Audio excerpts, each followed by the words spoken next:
Good evening बच्चों, कैसे हैं आप लोग। तो 2-3 दिनों से आपका एसएसटी का क्लास जो है नहीं चल पा रहा था, जिसमें हम जो है आपको चैप्टर जो एक्सप्लेन कर रहे थे सिविक्स और इकोनॉमिक्स का, वो कंटिन्यूअस नहीं चल पा रहा था। ठीक है, तो ये आज इकोनॉमिक्स का एक चैप्टर एक्सप्लेन किया जाएगा जिसका नाम है globalisation and the Indian economy. ठीक है, चैप्टर का नाम क्या है? Globalisation and the Indian economy. ये चैप्टर आज आपको एक्सप्लेन किया जा रहा है और कल एक और चैप्टर एक्सप्लेन किया जाएगा, किसका? सिविक्स का। उसका नाम क्या है? Outcomes of democracy. और आज और कल के वीडियो एक्सप्लेनेशन के बाद, आज और कल के वीडियो एक्सप्लेनेशन के बाद पूरा सिविक्स और पूरा इकोनॉमिक्स का एक्सप्लेनेशन खत्म। ठीक है, आज ग्लोबलाइजेशन और कल क्या पढ़ेंगे? Outcome of democracy. और कल ही जो है ग्लोबलाइजेशन और आउटकम ऑफ डेमोक्रेसी का एमसीक्यू भी बना लेंगे। ठीक है, और सारा एक्सप्लेनेशन खत्म हो जाएगा, पूरा सिविक्स और पूरा इकोनॉमिक्स का। फिर मंडे से हम लोग क्या करेंगे? कॉम्बो रिवीजन स्टार्ट करेंगे, मैथ, एसएसटी और साइंस तीनों का एक साथ। और बच्चा अभी हम लोग मंडे से कॉम्बो रिवीजन सीरीज स्टार्ट करेंगे, मैथ्स का, साइंस का, एसएसटी का, जिसमें आपका एमसीक्यू भी रहेगा, केस स्टडी भी रहेगा और सब्जेक्टिव क्वेश्चन भी रहेगा। ठीक है, क्लियर है? तो स्टार्ट करते हैं अभी के लिए एक्सप्लेनेशन वीडियो, जिसका नाम क्या है? Globalisation and the Indian economy. ठीक, तो globalisation and the Indian economy में हम लोग देखेंगे कि सबसे पहले ग्लोबलाइजेशन है क्या और ग्लोबलाइजेशन क्यों आया, ग्लोबलाइजेशन के पहले के क्या कंडीशन थे और ग्लोबलाइजेशन के बाद क्या क्या कंडीशन हुए। जितने भी लोग लाइव आ चुके हैं अपना प्रेजेंटी लगाएंगे। ठीक है, तो टॉपिक स्टार्ट करते हैं आज का। फर्स्ट टॉपिक है एमएनसी। ठीक है, ये आ गया वन शॉट, टॉपिक 1 इंट्रोडक्शन। ये रहा पहला टॉपिक। क्या लिखा हुआ है? क्या लिखा हुआ है? टॉपिक लिखा हुआ है प्रोडक्शन अक्रॉस कंट्रीज, मतलब कि कंट्रीज के अक्रॉस में प्रोडक्शन कैसा हो रहा था। तो लिखा है कि trade was the main channel connecting distant countries. मतलब ट्रेड, ट्रेड मतलब क्या हो गया? व्यापार। ठीक है, ट्रेड मतलब क्या हो गया? व्यापार। अब व्यापार में यहां पर क्या बातें हो रही थी? ठीक है, व्यापार में क्या बातें हो रही थी कि मतलब पहले के टाइम में जो भी बिजनेसेस चलते थे, जो भी बिजनेस लोग कर रहे थे, ठीक है,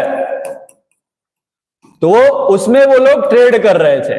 ट्रेड का मतलब क्या है कि किसी भी एक पर्टिकुलर मटेरियल को वो लोग कहीं से खरीदे, ठीक है, यहां पर बाय किए और यहां पर सेल कर दिए। यहां पर खरीदे कोई भी चीज ₹100 पर केजी और यहां पर उसको सब बेच दिए हैं ₹110 पर केजी। मतलब पर केजी पे 10 रुपए का फायदा वो लोग अर्न कर लिए। तो ये पहले के टाइम के ट्रेड चलते थे, जिसमें लोगों को एक पर्टिकुलर फिक्स एरिया में आना जाना करना पड़ता था। ठीक है, मतलब एक पर्टिकुलर पॉइंट ए से लेकर एक ही पर्टिकुलर पॉइंट बी तक, बस। ना इससे आगे का वो सोचते थे और ना ही उनके पास ये अथॉरिटी था, क्योंकि पहले के टाइम में गवर्नमेंट इतना फ्रीडम लोगों को नहीं दिया था कि वो एक पर्टिकुलर ए कंट्री में बैठकर दूसरे कंट्री में जाके मटेरियल को सेल कर सके, किसी भी गुड्स को बेच सके। इसीलिए पहले के टाइम में क्या होता था कि डिस्टेंट चैनल बने हुए थे अलग अलग कंट्रीज में जाने के लिए, बड़ी कंपनीज। ठीक है, सब लोग उसमें इन्वॉल्व नहीं होते थे कि छोटे अगर कोई ट्रेडर है, ठीक है, छोटे कोई अगर व्यापारी है, छोटे बिजनेसमैन है, तो वो अपने किसी भी पर्टिकुलर बनाए या खरीदे हुए प्रोडक्ट को दूसरे कंट्री में जाके बेच सके। ठीक है, तो यहां पर हुआ क्या हो? Which are now called multinational companies या कॉर्पोरेशंस। तो अभी के टाइम में हम लोग उनको एमएनसीज बोलते हैं। अभी के टाइम में क्या बोलते हैं? एमएनसीज बोलते हैं। क्या बोलते हैं? एमएनसीज। फिर लिखा हुआ है कि play a major role in trade, और एमएनसी जो है ट्रेड के लिए बहुत इंपॉर्टेंट रोल प्ले करता है। दीक्षांत आ गए हैं, फिर चले गए हैं। ठीक है, an MNC is a company that owns or controls production in more than one nation. अब एमएनसीज करते क्या है? तो एमएनसीज क्या करते हैं?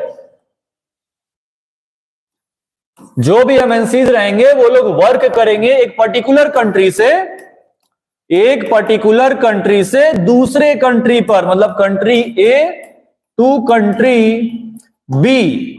क्लियर है? कंट्री ए से कहां जाते थे? कंट्री बी पर। ठीक, तो ये हो गया एमएनसी, जो एक कंट्री से बैठकर दूसरे कंट्रीज में भी जाके वर्क कर सकते हैं, खुद भी जा सकते हैं, अपने पर्टिकुलर रिप्रेजेंटेटिव को भी भेज सकते हैं, और भी 2-3 तरीके से एमएनसी अलग अलग कंट्रीज में वर्क करते हैं। कैसे करते हैं वही हम लोगों को समझना है। ठीक है, क्लियर है? तो ये आप देखेंगे यहां पर एमएनसी का फुल फॉर्म लिखा हुआ है कि एमएनसी का फुल फॉर्म क्या है? Multinational corporation. आप ये इतनी बड़ी बिल्डिंग देख रहे होंगे, तो यहां पर एमएनसीज में लोग क्या करते हैं कि एक पर्टिकुलर कंट्री में बैठ जाते हैं और दूसरे कंट्रीज में किसी भी प्रोडक्ट को खरीदते और सेल करते हैं। या तो वहां के पर्टिकुलर कंपनी के साथ कोलैबोरेशन कर लेते हैं, या तो वहां के ऐसे कंपनीज को वो खरीद लेते हैं जो लॉस में है, या तो वहां के किसी कंपनी के साथ वो लोग हाथ मिला लेते हैं, मर्ज हो जाते हैं, बोलते हैं कि तुम हमारे लिए प्रोडक्ट बनाओ, हम उसको अपने नाम पे बेचेंगे, लेकिन जो प्रोडक्ट बनाने का कॉस्ट है वो हम तुमको दे देंगे। ठीक है, ऐसे भी एमएनसीज वर्क कर सकते हैं। नेक्स्ट पेज पे चलेंगे हम लोग। क्या लिखा हुआ है मल्टीनेशनल कंपनी का डेफिनेशन? ठीक है, क्या लिखा हुआ है कि multinational companies are holding companies having one fixed head office in one country. मतलब मल्टीनेशनल कंपनीज ऐसे कंपनीज होती हैं जिनका एक कंट्री में एक ही ऑफिस होता है, and business activities spread with in the country of origin and other countries. और बिजनेस अलग अलग कंट्रीज में भी वो लोग कर सकते हैं। IBM computer and Pepsi Cola from USA. ठीक है, आईबीएम कंपनी है कंप्यूटर से और पेप्सी कोला कंपनी है यूएसए। तो ये यूएसए के कंपनीज हैं, लेकिन आप देखे होंगे कि पेप्सी और कोल्ड ड्रिंक जो हम लोग खरीदते हैं वर्ल्ड के ज्यादातर सभी कंट्रीज में सेल की जाती है, लेकिन उनका मेन ऑफिस कहां पर है?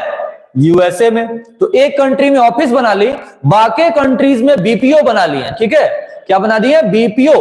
बीपीओ मतलब बिजनेस प्रोसेसिंग आउटसोर्सिंग, और अलग अलग कंट्रीज में अपना बिजनेस स्प्रेड कर रहे हैं। ठीक है, ठीक है, दीक्षांत बता रहे हैं ब्लर हो जा रहा है, उसको सही कर दे रहे हैं हम। दीक्षांत, बाकी लोग कोई मैसेज कर दो। फिर लिखा हुआ है कि सीमेंस फ्रॉम जर्मनी। अब जर्मनी में कंपनी का नाम है Siemens. Sony and Honda corporation from Japan. Japan में कौन सी कंपनी है? सोनी और Honda. Philips from Holland. Philips कहां का कंपनी है? हॉलैंड का। ये सारी एमएनसीज हैं। ये सारी क्या है? एमएनसीज हैं, जो एक कंट्री में बैठकर दूसरे कंट्रीज में कंपनी को रन करवाती हैं, वहां के बिजनेस के साथ या वहां के बिजनेस कंपनीज के साथ मर्ज हो जाती हैं, उनको खरीद लेती हैं या तो उनको वर्क दे देती हैं। ठीक है, काम वो करेंगे लेकिन प्रोडक्ट पे लेबलिंग कंपनी का रहेगा। तो ये एमएनसीज के वर्क करने के अलग अलग तरीके हैं। ठीक है, ठीक है। फिर क्या लिखा हुआ है? फिर क्या लिखा हुआ है? Models of MNCs. ये क्या है? एमएनसीज के मॉडल्स है। कैसे? सेंट्रलाइज्ड, पूरे कंट्री में एमएनसीज वर्क कर सकते हैं, रीजनल, किसी पर्टिकुलर स्टेट पे भी वर्क कर सकते हैं, और मल्टीनेशनल, बहुत अलग अलग कंट्रीज में भी ये वर्क कर सकते हैं। तो कितने तरीके से वर्क हो गए? सेंट्रलाइज्ड, एक ही कंट्री के पूरे नेशनल बॉर्डर्स पर, रीजनल, एक पर्टिकुलर स्टेट बॉर्डर पर, और मल्टीनेशनल कंपनी या एमएनसीज या मल्टीनेशनल कॉर्पोरेशन अलग अलग कंट्रीज, वर्ल्ड के अलग अलग कंट्रीज में भी ये लोग वर्क कर सकते हैं। एग्जांपल के लिए जैसे कॉग्निजेंट, इन्फोसिस, ठीक है, माइंडट्री, टाटा कंसल्टेंसी, विप्रो, टेक महिंद्रा, एचसीएल, एम्फेसिस, ये सारी कंपनीज क्या है? एमएनसीज हैं। और ये कौन से लेवल की एमएनसीज है? तो ये सिर्फ इंडिया में ही नहीं, मल्टीनेशनल कॉर्पोरेशन है ये सब क्या है? Multinational corporation. समझ में आ रहा है कि मल्टीनेशनल कॉर्पोरेशंस कौन कौन सी हैं? ये जितना एग्जांपल आप लोगों को दिख रहा है ये एमएनसीज हैं। ठीक है, और भी एमएनसीज है। और आपको डेफिनेशन जो ब्लर दिख रहा था वो यहां पर क्लियर दिख रहा होगा। क्या लिखा हुआ है कि a multinational corporation is a business that operates in more than one country, they are also known as global enterprises. Multinational corporation, एक एमएनसी, एक ऐसा बिजनेस ऑपरेशन है जिसमें वो लोग अलग अलग कंट्रीज में वर्क करते हैं। ठीक है, और इनका दूसरा नाम ग्लोबल इंटरप्राइजेज भी है। कौन सा enterprises? Global enterprises. Global enterprises क्यों है?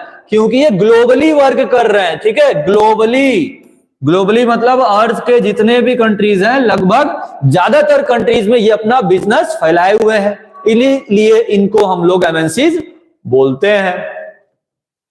ठीक है, क्लियर है इतना। ये भी और एग्जांपल्स आपको दिए हुए हैं, जैसे Huawei, Samsung, Amazon, Zara, McDonald's, Sony, Toyota, Microsoft है, स्टार कंपनीज है, ब्रिटिश एयरवेज है, एचपी, कोको कोला, लेनोवो, उसके बाद एडिडास। एडिडास ये भी कंपनीज आए। तो एडिडास का आपको फुल फॉर्म बताना है। आप कमेंट करके जल्दी से एडिडास का फुल फॉर्म बताएंगे कि एडिडास का फुल फॉर्म क्या है। जल्दी से बताएं कि एडिडास का फुल फॉर्म क्या है। किनको किनको पता है कि एडिडास का फुल फॉर्म क्या है?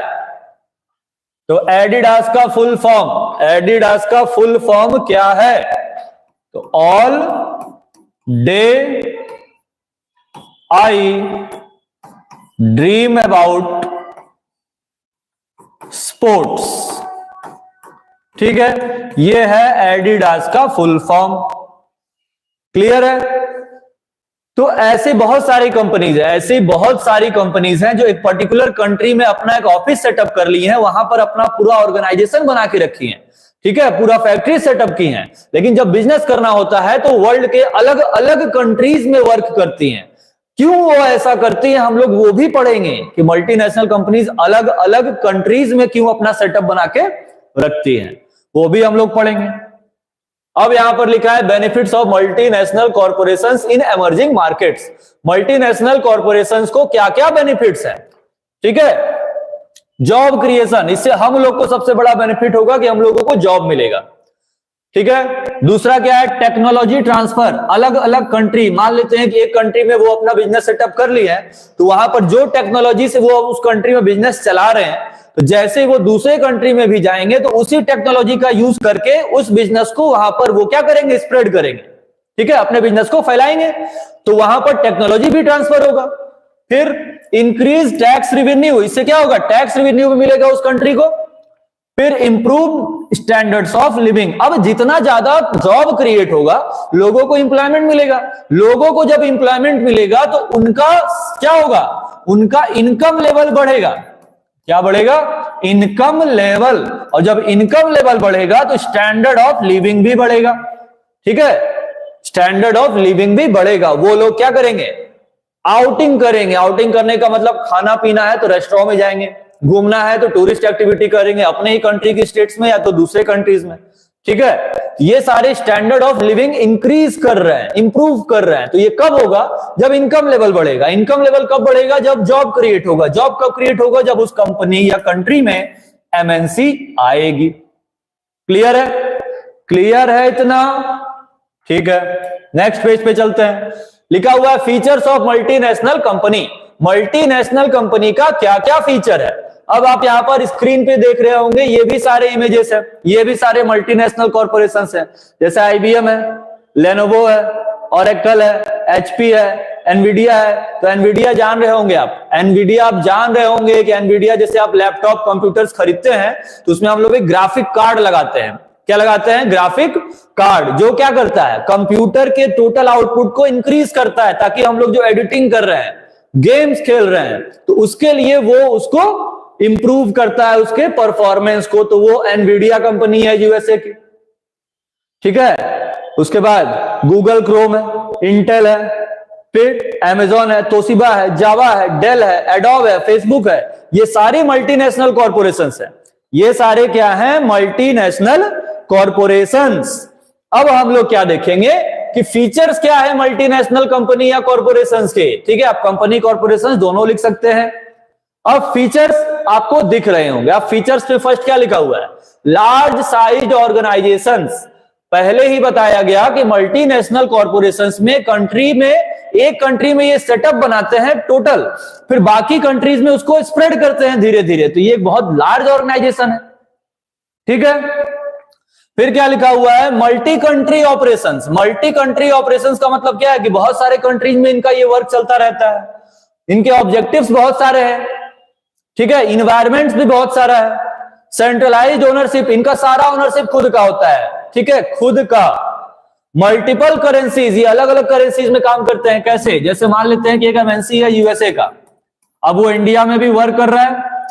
ठीक है, कहां कहां वर्क कर रहा है? मान लेते हैं सार्क, SAARC, सार्क कंट्रीज में ये अपना एमएनसी सेटअप की हैं। तो सार्क कंट्रीज है क्या, सबसे पहले हम लोग जानेंगे कि सार्क है क्या आखिर। तो सार्क कंट्रीज है एक 8 कंट्रीज का ग्रुप है, ठीक है। सार्क जो है कितने कंट्रीज का ग्रुप है, टोटल 8 कंट्रीज का ग्रुप है सार्क, ठीक। अब जो सार्क है उसमें 8 कंट्रीज आती हैं, और मान लेते हैं एक और ऑर्गेनाइजेशन का नाम है एशियान, एशियन नहीं एशियान, इसमें शायद 11 कंट्रीज आती हैं। तो 8 और 11 कंट्रीज के ग्रुप में एक यूएसए का एमएनसी वर्क कर रहा है, तो उन 8 और टोटल 11 कंट्रीज की जो करेंसी है वो एमएनसी उन टोटल करेंसीज में वर्क कर रही होगी। तो इसीलिए लिखा हुआ है कि करेंसीज का बहुत ज्यादा यूज हो रहा है, ठीक है, डिफरेंट करेंसीज का, एक ही करेंसीज का नहीं। तो इससे उस हर कंट्री के करेंसी का वैल्यू बढ़ेगा जहां पर वो एमएनसी सेटअप है, ठीक है। आ गया समझ में। हाई एफिशिएंसी, इससे एफिशिएंसी भी बहुत ज्यादा होगा। एफिशिएंसी मतलब आउटपुट बहुत ज्यादा निकलेगा। आउटपुट क्यों ज्यादा होगा, इसका वही रीजन होगा कि मल्टीनेशनल कंपनीज अलग अलग कंट्रीज में ही क्यों अपना सेटअप बनाती हैं, ठीक है। तो उसके पहले हम लोग क्या करेंगे, सार्क और एशियान का फुल फॉर्म देखेंगे। सार्क और एशियान का फुल फॉर्म देखेंगे हम लोग, चलिए, ठीक है। सार्क और एशियान का फुल फॉर्म,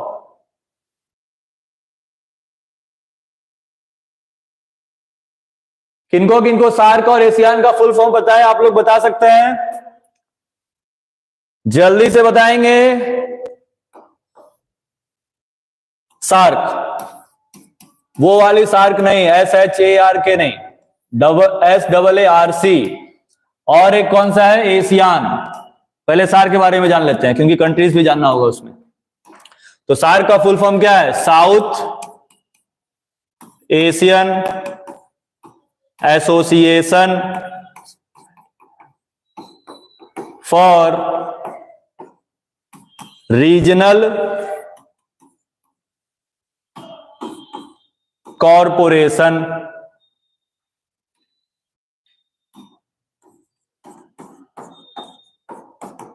ठीक है। ये हो गया सार्क का फुल फॉर्म, क्लियर है। सार्क का फुल फॉर्म समझ में आ गया सबको कि south Asian Association for regional corporation, ये फुल फॉर्म हो गया। आप लोग देख सकते हैं इसका फुल फॉर्म क्या है, क्लियर, हम हट गए स्क्रीन से। ये सार्क का फुल फॉर्म हो गया। अब सार्क में टोटल कितनी कंट्रीज आती हैं, तो 8 कंट्रीज आती हैं। कितनी कंट्रीज आती हैं, 8। उन 8 कंट्रीज का कोड क्या है, कैसे हम लोग उस 8 कंट्रीज के नाम को क्लियर कर सकते हैं। तो उन 8 कंट्रीज के कोड क्या है, MBBS, पीना, ठीक है। क्या फुल फॉर्म है, MBBS पीना। ये जो है सार्क के 8 कंट्रीज का शॉर्ट फॉर्म है। अब इन शॉर्ट फॉर्म का मतलब क्या क्या है, क्या क्या मतलब है।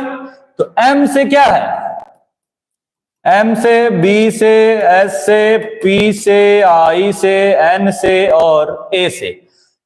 किन्हीं लोगों को पता है कि सार्क में कौन कौन सी कंट्रीज आती हैं, कमेंट करके बताएंगे, जल्दी से, जल्दी से कमेंट करके बताएंगे कि सार्क में कौन कौन सी कंट्रीज आती हैं और उनमें 8 के ग्रुप का नाम क्या है।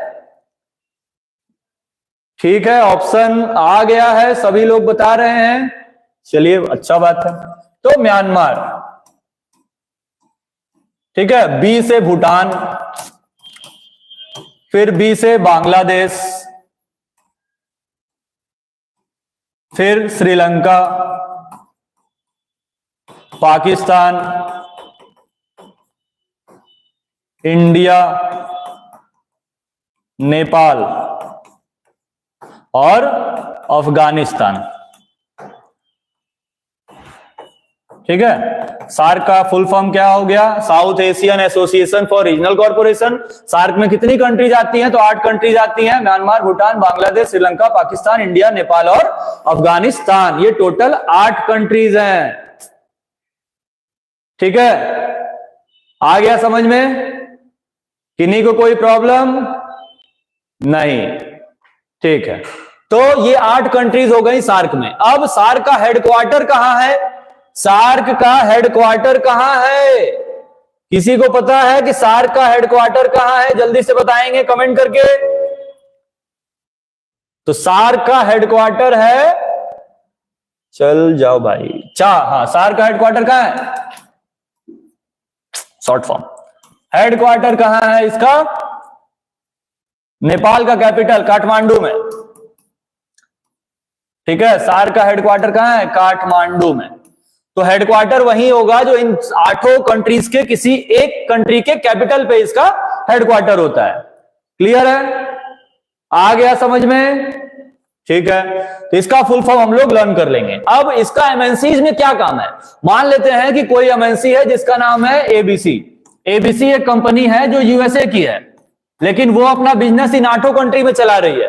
तो इन 8 कंट्री का जो करेंसी होगा, जब वो एमएनसी वहां पर जाके अपना बिजनेस सेटअप करेगी, तो उस कंट्री के करेंसी, जो वहां का करेंसी होगा, उसका सर्कुलेशन बढ़ जाएगा, उसका डिमांड बढ़ेगा, उसका वैल्यू क्या होगा?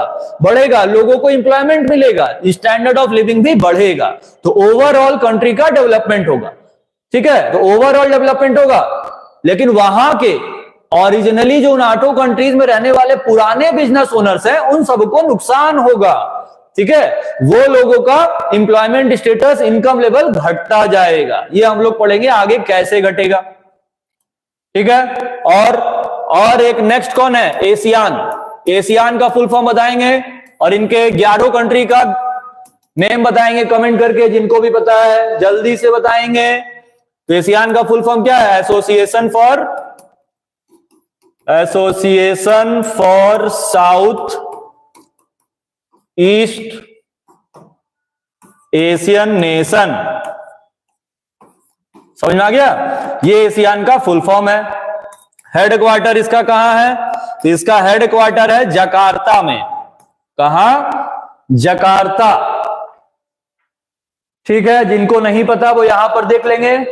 तो association for south east Asian nation, ये एशियान का फुल फॉर्म है। इसमें कितनी कंट्रीज आती हैं? इसमें 11 कंट्रीज आती हैं। उसके लिए हम लोग क्या समझेंगे? MY माई, फिर BVMTSLICP।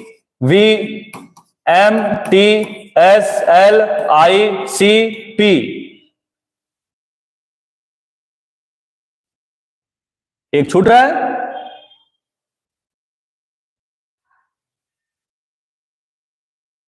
नहीं, छूट नहीं रहा है। ठीक है, इतना ही है, इतना ही है। यस सर, समझ में आ गया। ठीक है, तो ये कंट्रीज है। अब ये कंट्रीज हम लोग यहां पर क्या देखेंगे कि इसका फुल फॉर्म क्या क्या है? MYBVMTSLIC और P। ठीक है, अब फुल फॉर्म P से क्या हो गया? फिलीपींस। C से हो गया कंबोडिया। I से इंडिया नहीं है। I से इंडिया नहीं तो है क्या? बताएं। I से इंडोनेशिया है। I से क्या है? इंडोनेशिया, क्योंकि बताएं कि दोनों में सेम कंट्रीज नहीं हो सकती हैं। लाओस, सिंगापुर, थाईलैंड और मलेशिया और वियतनाम और ब्रुनेई कंट्री का नाम है, और म्यांमार। एक मिनट, म्यांमार तो कॉमन हो गया। अब म्यांमार कॉमन हो गया है, कुछ गलती हो रहा है। Myanmar, Brunei, Vietnam, Malaysia, Thailand, Singapore, Laos, Indonesia, Cambodia, Philippines. यहां गलती है। तब क्या गलती है? यहां पर ये गलती है। ये म्यांमार तब नहीं होगा, क्योंकि बताएं कि दोनों में सेम कंट्री नहीं हो सकता है। इसलिए आपको दोनों का फुल फॉर्म लर्न होना चाहिए, ताकि अगर गलती हो भी रहा होगा तो आप उसको क्लियर कर लेंगे। ये मालदीव्स है। ये क्या है? मालदीव्स होगा यहां पर, और यहां पर होगा म्यांमार। क्लियर है? फुल फॉर्म आ गया सभी लोगों को समझ में कि MYBVMTSLICP, Myanmar, Brunei, Vietnam, Malaysia, Thailand, Singapore, Laos, Indonesia, Cambodia, मतलब कंबोडिया और फिलीपींस। अब हेडक्वार्टर कहां है? तो जकार्ता में। और जकार्ता किसका कैपिटल है? इंडोनेशिया का। इंडोनेशिया का कैपिटल क्या है? जकार्ता। क्लियर है? आ गया समझ में इतना सभी लोगों को? अब मान लेते हैं कि ये 11 कंट्री, मतलब एशियान। सार्क में टोटल कितनी कंट्रीज थी?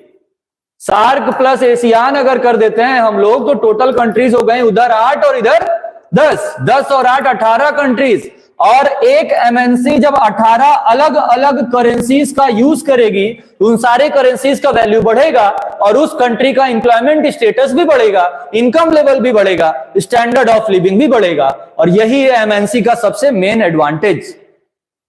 क्लियर है सभी लोगों को? सभी लोगों को आ गया समझ में?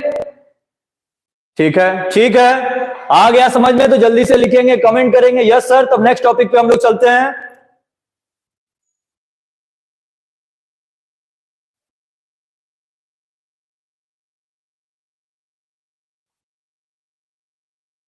ठीक है, नेक्स्ट टॉपिक पे चलते हैं। नेक्स्ट टॉपिक आ गया MNC setup offices and factories for production in regions where they can get cheap labours. अब ये रीजन है क्यों एमएनसी दूसरे कंट्रीज में सेटअप बनाती हैं। तो ऐसे कंट्रीज में सेटअप बनाएंगे जहां पर उनको लेबर सस्ते मिले।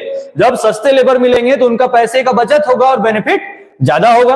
एंड अदर रिसोर्सेज, बाकी सारे रिसोर्सेज भी उनको उस कंट्री में मिलने चाहिए ताकि उस कंट्री के रिसोर्स को सस्ते में यूज करके अपना प्रोडक्ट बना के बाकी कंट्रीज में बेच दे और ज्यादा से ज्यादा बेनिफिट अर्न कर सकें। इसका बढ़िया एग्जांपल है, इसका बढ़िया एग्जांपल है एक, कौन सा बढ़िया एग्जांपल है? सैमसंग। हम लोग जानते हैं कि सैमसंग का वर्ल्ड का सबसे बड़ा सेटअप इंडिया में बना है। ठीक है, इसका फैक्ट्री स्टैब्लिश हुआ इंडिया में, एक एमएनसी सैमसंग एमएनसी की तरफ से दिल्ली में, न्यू दिल्ली में सैमसंग का सबसे बड़ा फैक्ट्री बना है क्योंकि इंडिया और इसके नेबर जितने भी कंट्रीज है वो सैमसंग के मोबाइल मतलब सैमसंग का प्रोडक्ट सबसे ज्यादा यूज करते हैं। इसीलिए इस एमएनसी का ये सेटअप यहां बनाया गया ताकि यहां पर सस्ते लेबर मिल जाए। ठीक है, सस्ते लेबर के साथ इनका जो प्रोडक्ट बनेगा वो जल्दी जल्दी सेल भी हो जाएगा और कंपनी का बेनिफिट बढ़ जाएगा। क्लियर है? क्लियर है इतना? नेक्स्ट, फिर क्या लिखा हुआ है? Interlinking production across countries. अब कैसे कंट्रीज आपस में जुड़ी रहेंगी? तो लिखा है कि जो भी मनी यहां पर खर्च होगा एसेट्स को खरीदने में, बेचने में, बिल्डिंग्स बनाने में, मशीन्स खरीदने में, इक्विपमेंट्स लगाने में, ये सारे उस एमएनसीज के इन्वेस्टमेंट होंगे जिससे इस कंपनी का इनकम वैल्यू क्या होगा? बढ़ेगा। कोई भी इन्वेस्टमेंट जो एमएनसी करेगा वो फॉरेन इन्वेस्टमेंट कहलाता है। ठीक है, दूसरे कंट्री का कोई एमएनसी अगर अपने कंट्री में आके पैसा लगा रहा है तो उसको बोलेंगे foreign investment. MNCs are exerting a strong influence on production at these distant locations. As a result production in these widely disperse locations is getting interlinked, जिसके वजह से ये कंट्रीज बहुत सारे कंट्रीज के साथ जुड़ जाती हैं। जैसे एक एमएनसी मान लेते हैं यूएसए का है, वहां से वो अपना सेटअप इंडिया में बनाया तो इंडिया में आके इन्वेस्ट करेगा, पैसा लगाएगा, लेकिन जो प्रोडक्ट, जो टेक्नोलॉजी वो खरीदेगा वो दूसरे कंट्री से लेकर आएगा, जिसकी वजह से दूसरे कंट्री का टेक्नोलॉजी हम लोग के कंट्री में आया और हम लोग के कंट्री में आके वो अपना पैसा इन्वेस्ट किए। इसीलिए इस इन्वेस्टमेंट को बोलेंगे फॉरेन इन्वेस्टमेंट। और इसी इन्वेस्टमेंट के बाद जब हम लोगों को इंप्लॉयमेंट मिलेगा तो हम लोगों का इनकम लेवल यहां से यहां पहुंच जाएगा। क्लियर है? समझ में आ गया सभी लोगों को कि फॉरेन इन्वेस्टमेंट क्या है? दूसरी कंट्री जब अपने कंट्री में आके पैसा इन्वेस्ट करेगी तो उसी को हम लोग बोलेंगे फॉरेन इन्वेस्टमेंट। क्लियर है? फॉरेन इन्वेस्टमेंट क्या है? ठीक है, नेक्स्ट पॉइंट पे चलते हैं। नेक्स्ट पॉइंट पे लिखा हुआ है कि there are a variety of ways, बहुत सारे ऐसे तरीके हैं जिससे कोई भी एमएनसी अपना सेटअप दूसरे कंट्रीज में बनाती है। कैसे? Bye setting up partnership. जैसे एक कंपनी मान लेते हैं कि अमेरिका की है, ठीक है, अमेरिका की एक कंपनी है, मान लेते हैं कौन सी? एप्पल। क्लियर है? एप्पल। अब वो इंडिया में आके मैंगो के साथ सेटअप बना ली। अब मैंगो कंपनी जो इंडिया की है वो बहुत ज्यादा अच्छा नहीं चल रही थी, तो एप्पल मैंगो यहां पर क्या बोलेगा? अमेरिका बोलेगा आके इंडिया में कि आप मेरे साथ पार्टनरशिप कर लीजिए, हम अपना प्रोडक्ट आपके कंपनी या आपके फैक्ट्रीज के सेटअप से बनवाएंगे, लेकिन जो लोगो रहेगा वो मेरे नाम का रहेगा, ताकि जो प्रोडक्ट आप बनाएंगे आपको उसका खर्चा मिल जाएगा और हमको अपना यहां पर कोई ज्यादा इन्वेस्टमेंट करने का जरूरत नहीं पड़ेगा, बचत कम होगा, लागत कुछ नहीं लगेगा।